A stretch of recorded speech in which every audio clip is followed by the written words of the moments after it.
Sambiri za mu gitondo kuri uyu wa kane nibwo kuri komisiyo y'igihugu y'amatora no ku Kimihurura twahuriye na bwana Sekikubo Barafinda Fred avuga ko yaraje kuganira na Professor Kalisa Mbanda kugira ngo nawe abe yashobora gushyirwa kuri liste ntakuka y'abakandida bashaka kwiyamamaza ku mwanya mukuru w'igihugu mu matora azaba ku itariki 3 z'ukwezi gutaha kwa munani.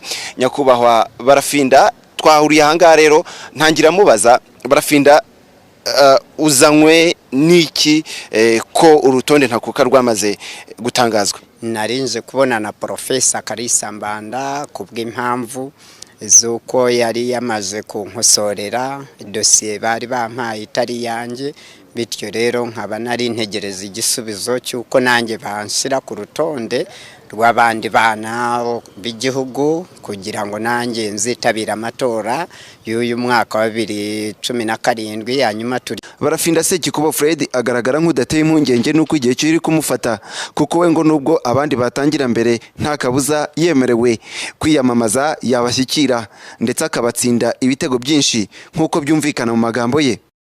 Icyizere kirahari kiracyangana 600 kwijana, bityo rero nje Barafinda Sekikubo Fred nkomeze kurangwa no kwihangana no gutegereza. Icyizere kirahari kabisa, ibintu byose birashoboka muri politike no mu buzima busanzwe. Sekikubo Barafinda Fred nubwo asa nuri gucikwa n'igihe dore ku itariki yamurengeyeho asubizanya icyizere cyinshi yabarijwe niba afite icyizere cyo kuzahabwa ibyo asaba. Niyo bakwiyamaza agashira icyumweru kimwe habura nk'iminsi ngaye bakambwira ngaho inzira, nubundi nje nditeguye nabikora kandi kabisa mba niteguye kubatsinda icyumutwe n'icyo hasi.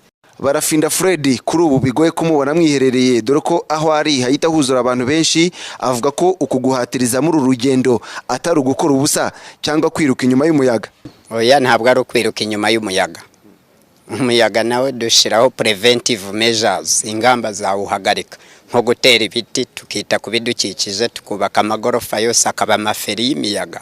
Bityo rero nje nta cyampagarika muri politike kuko ntabwo ariyo ndangura muri butike cyangwa mangazini. Indimo iratogota mu rutirigongo mu misokoro igahumekera mu bworo bw'ikirenge. Mu magambo ya bwana Barafinda agaragara nk'ufite icyizere cyo kugaragara kuri urutonde, nyamara harabura amasaha make cyane kugira ngo ibikorwa byo kwiyamamaza bitangire.